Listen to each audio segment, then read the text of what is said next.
How's it going, everybody? My name is Warner Fields with Fields of Profit. Today I'm here with my friend Alex, who is crushing it on Amazon. We've actually had an interview with him in the past, so we're going to be doing a little bit of a status update with Alex here. But if you just want to introduce yourself, maybe let him know what you're doing on Amazon, what your business model is, we can kind of go from there. Sure, I'm Alex. Some of you might know me as AC Flips, but I just do strictly online arbitrage. Started selling on Amazon probably close to 3 years ago now, and I quit my job, my full-time engineering job, a little over a year now to do Amazon full-time. So I just hit my first 100K month last month. So things have been really good. I've been super consistent with sourcing and working with my employees, and everything's been going really well. Yeah, so bringing him back on the channel now that he's doing those six-figure months, really want to get into kind of how you're able to grow your business from that middle stage to, doing over, 6 figures a month, right? But for those brand new sellers who are watching this video, want to go back to square one a little bit. How did you get into Amazon? What did the early days look like for you? Would you have started the same way? Definitely wouldn't have started the same way. Sure. I started flipping stuff on eBay, and I would go to Goodwills,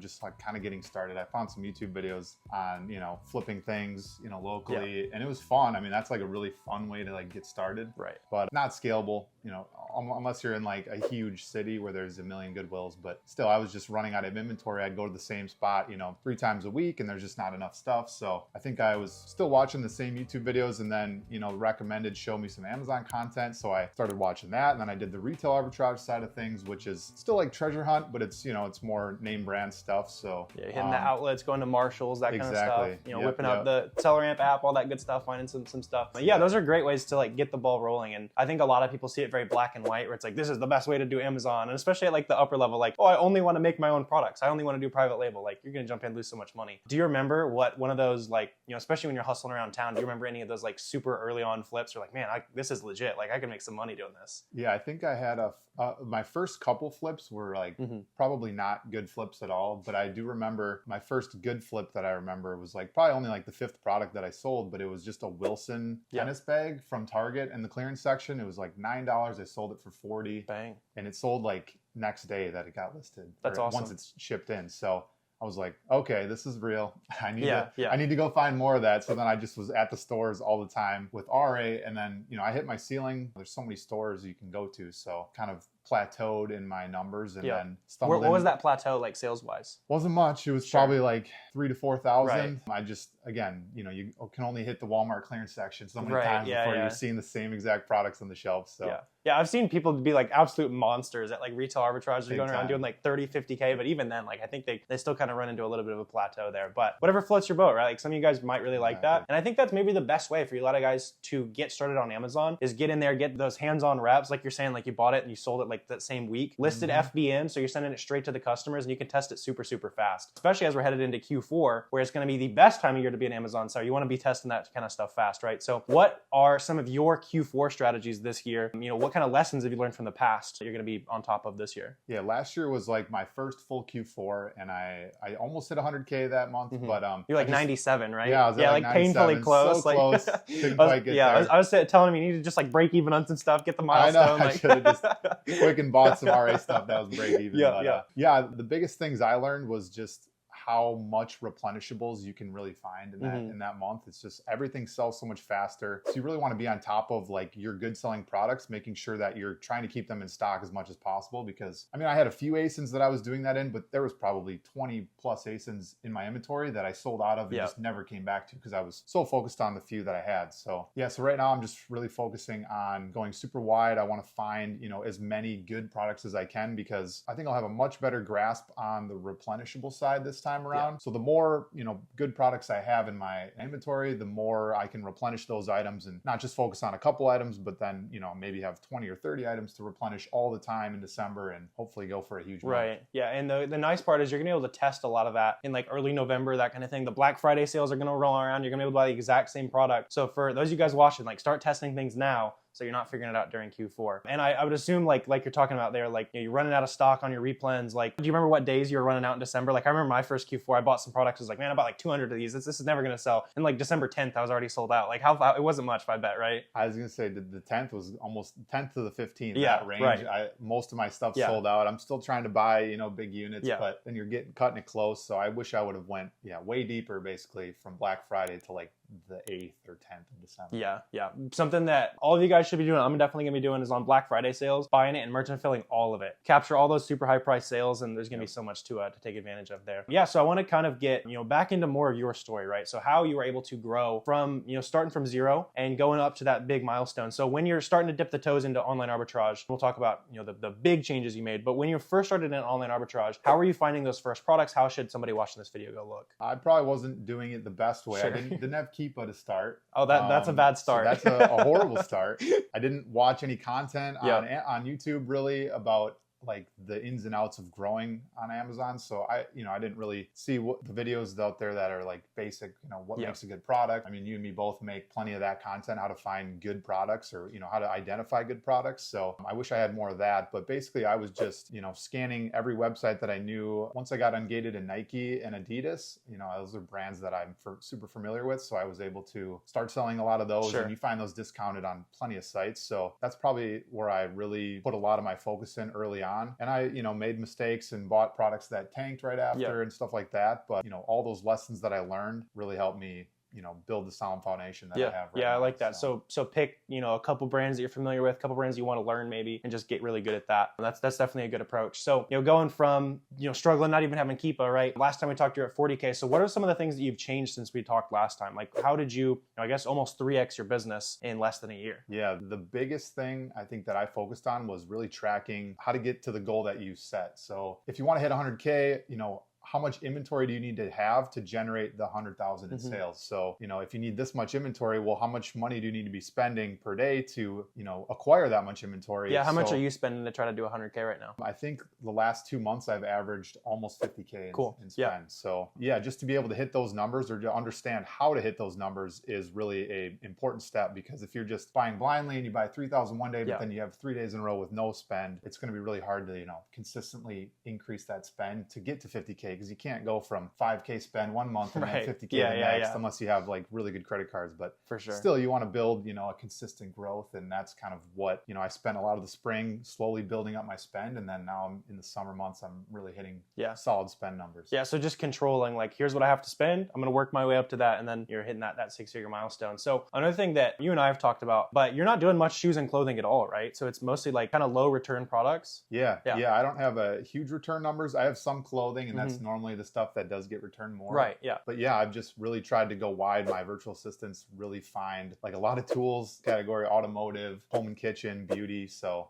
I'm going really wide, which hopefully is going to be really good for December. So. Yeah, for sure. Got a lot of at-bats and kind of go deep on this stuff. Yep. But that's really cool, because a lot of people that are able to do big numbers, it's like, what about the returns? And like, you're only doing shoes, that kind of stuff. But like, clearly proof that you can run really big numbers without a lot of those types of products. So you also mentioned in your virtual assistant team, what is your team looking like these days? Like, and I guess I don't remember, did you have a team when we talked last time? I might have only had the one employee. Yeah, I think you had maybe one. So what's your team structure looking like right now? Yeah, I have 2 sourcing VAs. I did have the one employee and no longer works for me. Gotcha. Honestly, I wasn't a good boss to that employee. I didn't really know how to manage an employee. I just wasn't good at coaching them, and they weren't making growth. So now I have 2 employees that do really well for me. They both source full time, and I'm, weekly meetings with them. So they really are, in the same mindset that I have, and they are on the same page as me. We communicate great and seem to have made some successful employees. For sure. So what are some of the things that you're looking for when you're hiring, like in that initial process? How do you know the difference between a good VA versus a bad one, kind of right off the bat? There's some things in like the interview process you can use to, understand if someone's going to be good or not. One of my VAs, she didn't seem like the most knowledgeable at the start. She took some training, right? A lot of those VAs from the Philippines, they take trainings and stuff. She didn't have a ton of experience, but it was really her drive. She emailed me once a day. I still can't wait to hear back from you. I want to work for you. And sometimes that drive is enough for you to have confidence that they're going to learn it no matter what. You want employees that really are go-getters. So, and then the other employee that I have was just a home run. He knew his stuff. Every question I asked, he had some experience from the past, and just seemed like he really was with it. So just got lucky with somebody who their company actually went under. Like, that's the classic excuse that they'll all give you is, oh, my company stopped running. It's like, did you get fired? Did your company stop? It sounds like you got a little bit lucky on the second one, which is awesome. But yeah, I like that. So like, asking the questions, like, making them prove that they actually know what they're talking about before you're making the hire, right? And how did you know that you were ready to start hiring, some of these people to work in your business for you? Yeah, I think I got to a point with the amount of spend I could do on my own. And I just knew I could be spending more if I had more help or more time sourcing. And if I wasn't going to be doing the sourcing, I needed someone else to do it for me. So, if any of you are feeling that way where you're sourcing, you can only put in 10 hours a week, you physically can't, allot any more time to that, then maybe it's time to, hire an employee that could do some of the sourcing for you, especially if you have the spend available to do that. Otherwise, it's harder to grow if you can't get there that much faster. Yeah, I think it's like a toxic entrepreneurship mindset. Sometimes it's like, if you're not doing your 60 hours a week, like you can't hire yet. But like, if you're competent and you're spending money confidently, you know what you're doing, like you're talking about like, I got a 9 to 5, I got kids, I can only spend 10 hours a week. That's a perfect example, especially if you're already confident spending that money. So what are some of the things that you are doing? You mentioned that one of your VAs wasn't super good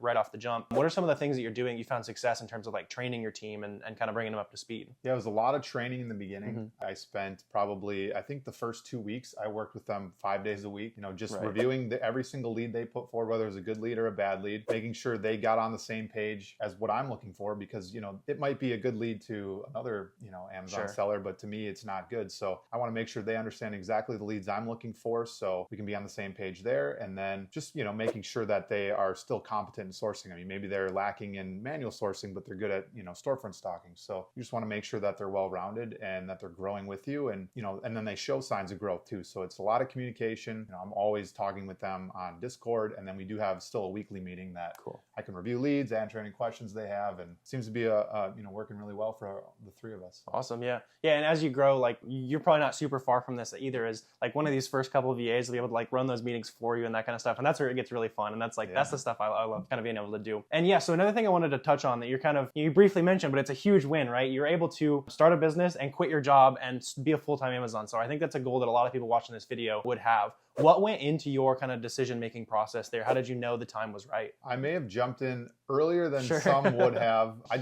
In my mind, I was making a couple thousand in profit. I think I was like 3,000 or 4,000 in profit. And I was only putting in, 20 to 30 hours a week on top of the full-time job. So in my mind, it was, I can go all in and then put in 50 to 60 hours. You work for yourself and you work more than you would for a 9 to 5. Yeah, but especially at first, you're trading the 9 to 5 for a 24/7, right? Big time. But, it's fun work. If you're really passionate about it like I am, it's fun to be sourcing and working on things. And so that was my mindset. And, being able to put in the full-time hours definitely helped me scale. And it took a while to really build a consistent base. But again, I have good employees that are, I feel like are going to grow with me in the future. I have a lot of good systems that I didn't have when I first quit, but it's, all the things that I had the time to do now that I, have a full 40 hours a week to work on it. For sure. That's awesome. Yeah. And even if it's maybe not like 100% the right decision, like looking back, like you still get that freedom. You can clear up the headspace and be able to focus on things like making videos and like all that kind of stuff, not even Amazon related. Like it unlocks a lot for you. Like we're about to go play golf. You're over here in mid-afternoon, right? Like that's the type of stuff you want to be able to unlock. Yeah. So maybe in retrospect, like you said, maybe it was a little bit too early. Like if someone's watching this video, they're crushing it on Amazon, like looking back, when would you have done it, if you had to do it all over again? Honestly, looking back, I'm glad I did it when I did, only because it was like August. It was probably took me like a month to really get into the new routine and like figure out my schedule and really figure out what I needed to work on. And then I had a few months to build before, Q4 really hit. Sure. So I'm really actually glad I gave myself some time instead of quitting right before, November and then things are just chaos and I can not really catch up until, the Christmas season's over. So, I mean, if it didn't work out with that timeline, I maybe could have waited a little bit longer, but yeah, you just want to make sure that you can support yourself in some way. And I was able to still do that early on. I did sell my vehicle to maybe That's all give me in. some That's cushion, all in. Yep. But it was all in, like I said. So, but the timing I think was okay because I needed time to build before Q4, and then again I was almost hit 100K. Yeah. December, that's awesome. Wouldn't have been able to do it if I didn't have that prep beforehand. For sure. So, I mean, a lot of people watching this video, even if they're not about to quit their jobs, like we even talked about it in Q4 prep a little bit, but like as you were kind of gearing up, like right as you had quit your job, what was like that 1 or 2 specific tasks that you're spending most of your time doing that led to that kind of growth, like right after you quit your job? Like you're talking about getting set up in September, that kind of thing. Yeah. It was a lot of like figuring out what needed to happen to grow. So I was just spending a lot of time sourcing. Sure. Again, I didn't have my 2 sourcing VAs at that time. I had one that was, not giving me good leads, but I didn't work with them well enough. But yeah, I was spending a lot of time sourcing right away, a lot of time kind of building, like my basement is my prep center basically. So I didn't have a prep center at the time. So I would, try to build out a really thought out, efficient schedule where I can prep certain days and I can source, certain times of the day, and just try to really build a good routine that I know I can repeat and not get burnt out from. Yeah. So it really sounds like you're just putting in the reps, like doing a little bit of, paperwork here, getting the warehouse all set up, but it's mostly just putting in the reps. And that's the thing, like to kind of start wrapping this up a little bit, like a lot of you guys watching this video, like you might be looking for that magic bullet. And I think you'd probably agree with this as well. Like at a certain point, there's no magic bullet. It's just putting in the reps, right? Like it's like, oh, I stumbled on this today. I stumbled on this today. And that adds up. Like, I mean, would you agree with that sentiment? Is there like some secret sauce or was it just hard work? Like, I mean, there's not a ton of secret sauce. You get lucky with certain products, right? But yeah, you really got to put in the work, and you got to source, you got to master sourcing. And then you have to, make sure you're building a solid foundation for your business. Cause, just buying a lead that's, really hot once, and then you didn't really learn how to source. And then now that lead isn't good anymore. And now what are you stuck with? You don't have a good foundation for your business. So for sure, it takes a lot to build, but yeah, you put in the reps and